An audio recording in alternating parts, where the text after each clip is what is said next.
Thailand is not just a destination, it's a world of its own.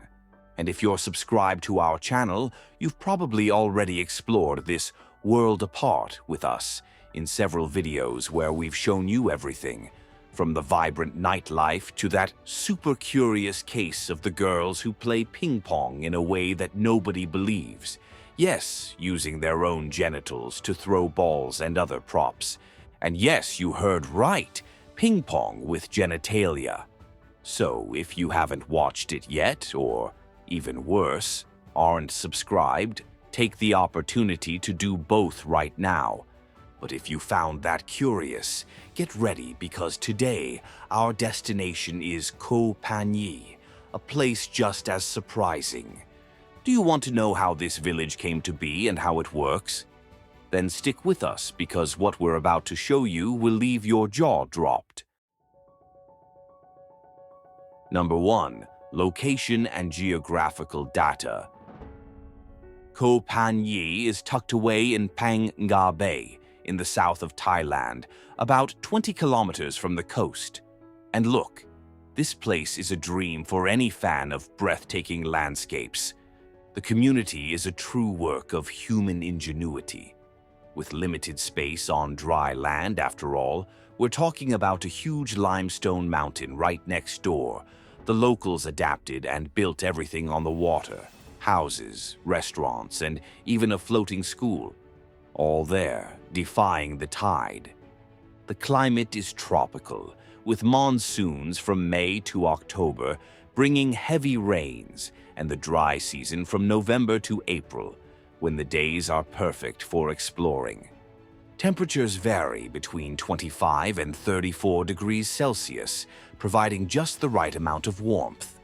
What's more, the village is strategically located on the route between Phuket and the famous James Bond Islands, making it an obligatory stop for anyone exploring the bay. And we'll talk about this destination in a moment. Number 2. History and how they got to the island. It all began at the end of the 18th century when a group of Muslim fishermen from Indonesia decided to venture out in search of a new home. Led by Toh Babu, they crossed seas, faced challenges, and searched for a place where they could live without the restrictions imposed by the Kingdom of Siam, which at the time prohibited foreigners from owning land. And then, on one of these journeys, they spotted an immense limestone mountain in the middle of Phang Bay. For Toh Babu, it was a sign. This would be the new home of his community. But with one detail, the island itself was practically just rock. And how could they build a village? Simple. They decided to defy the rules of the game. They created a floating village. With wood, ingenuity, and a lot of courage, they built their houses on stilts directly in the sea. And it wasn't long before other families joined in. Over time, PANYEE became not only a safe haven, but a close-knit community founded on the Islamic faith and life in harmony with the sea. Fishing in the calm waters of the bay ensured families' livelihoods, and, with the limestone mountain as a point of reference, no one got lost along the way. Now that you know how it all began, let's talk about who lives there today. Number 3. The effects of the Great Tsunami of 2004. Before we go any further, here's one more piece of trivia about this location, and the one that most likely saved PANYEE from extinction. The 2004 tsunami that devastated a large part of Southeast Asia also affected the region where PANYEE is located. However, thanks to its privileged location in Phang Bay, the village was spared the direct impact of the giant waves. The surrounding geographical formation acted as a natural barrier, protecting the community from the worst. But that doesn't mean that PANYEE emerged unscathed. The indirect effects were felt deeply. Neighboring coastal communities were hit hard, and the economic impact was immediate. Tourism, already a vital source of income for families in the village, was drastically reduced. But compared to what happened to the neighboring regions, it was no more than a scratch. Number 4. Inhabitants, ethnicity and religion. PANYEE is the kind of place where literally everyone knows each other. With a population of between 1,000 and 602,000 inhabitants, the village is mostly made up of direct descendants of the first Indonesian fishermen who arrived there more than 200 years ago. This history of unity and perseverance is what keeps the community so cohesive to this day. But beyond the stilts and the rustic look, what really unites this community is their faith. Islam is the backbone of life on PANYEE. PANYEE Island's main attraction is its mosque, built in Thai style and adorned with colorful mosaics. The mosque, with its golden domes, is an important religious and cultural center for the island's Muslim community. And even with the boom in tourism, the locals have managed to keep alive their traditions and the simplicity that makes the village so special. Number 5. Construction of the Mosque and the Well. And while we're on the subject of the mosque and simple buildings, the story behind the creation of these landmarks in the village is as impressive as the very existence of PANYEE floating on the sea. In the beginning, the community had no formal mosque. Prayers took place in makeshift locations, but the villagers knew they needed a proper place to gather and strengthen their faith. What did they do? They joined forces. Each family in the village, despite limited resources, contributed what they could, be it money, materials, or manual labor. It was a real community fundraiser.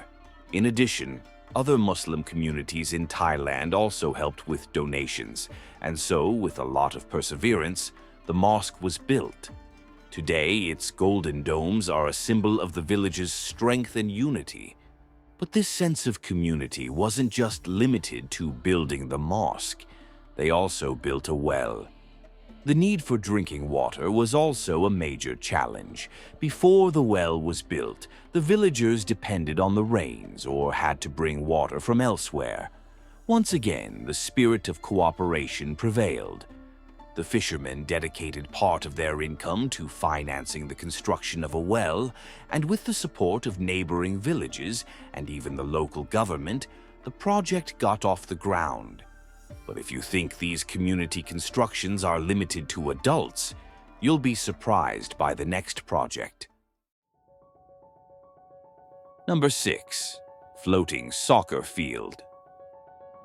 Soccer has always been a worldwide passion, whether among youngsters or adults, and that's undeniable. On PANYEE, it was no different for the children.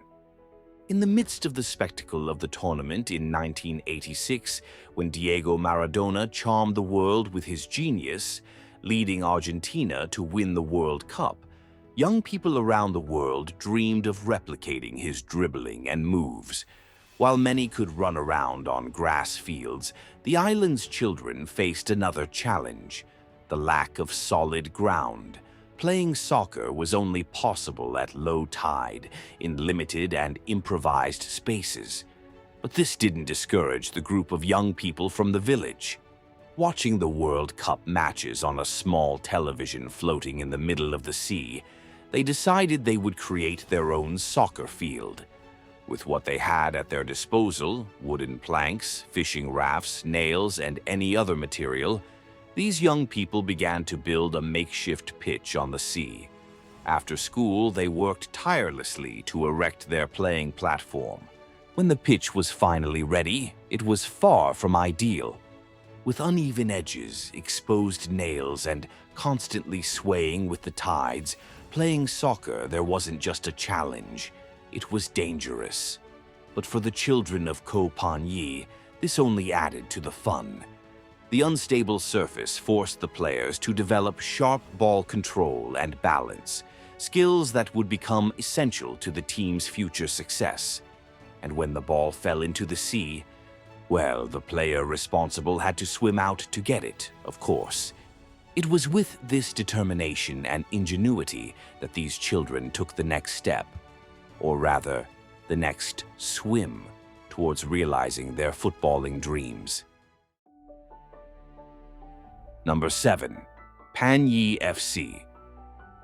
Over time, that small group of boys playing improvised soccer on a floating pitch grew into something much bigger. PANYEE FC, the pride of PANYEE, was born. These youngsters began to dream big, wanting to compete outside the village. And the opportunity came. A flyer advertising the PANYEE Cup, a regional tournament, arrived in the village. Even though they had never played on a real field, they didn't hesitate. They signed up their team. On the day of the tournament, the whole village got excited. Accompanied by fans who had come from the mainland, everyone celebrated the team's mere participation. Although the elders made jokes about the floating club, the truth was that the whole community was proud to see the boys officially competing. And the team surprised everyone. PANYEE FC advanced to the semi-finals, showing skill and determination. But the biggest challenge lay ahead: the wet grass pitch. Used to playing on floating wooden boards, they didn't have proper footwear and slipped all the time. The result? They ended the first half losing 2-0. That's when the bold decision came: to play barefoot in the second half. It worked. They tied the game, but a late goal eliminated them with a score of 3-2. Despite their elimination, their participation was cause for huge celebration in the village. This tournament not only boosted soccer in PANYEE, but also made PANYEE FC one of the most respected youth teams in Thailand. The team's story gained so much attention that it inspired an advertising campaign. As a result, the old plank pitch was replaced by a modern floating rubber soccer court, measuring 16 meters wide by 25 long. Now, nobody got hurt anymore, and soccer could be played without limitations. In addition, PANYEE gained a new tourist attraction. Between 2004 and 2010, PANYEE FC won 6 consecutive youth championships in the south of the country. Impressive, isn't it? Number 8. How the houses are built. Still on the subject of construction, if you think building a house on land is hard enough, imagine building it on water. Well, on PANYEE, every house is a testament to ingenuity. Using wooden stilts driven into the seabed, the houses float over the calm waters of PANYEE Bay. And these stilts have evolved over the years, with some even using concrete to better resist the salt water. The buildings are made from lightweight materials such as wood and zinc, which allows the houses to be erected quickly. Each house has a skeleton of wooden beams and bamboo or plank walls. The roof is made of corrugated metal or palm leaves, protecting the residents from the tropical rains. And because these houses are on the water, wooden walkways connect everything, from one house to another, to the school, the mosque, and the small local shops. What makes life even easier there is the direct access to the sea.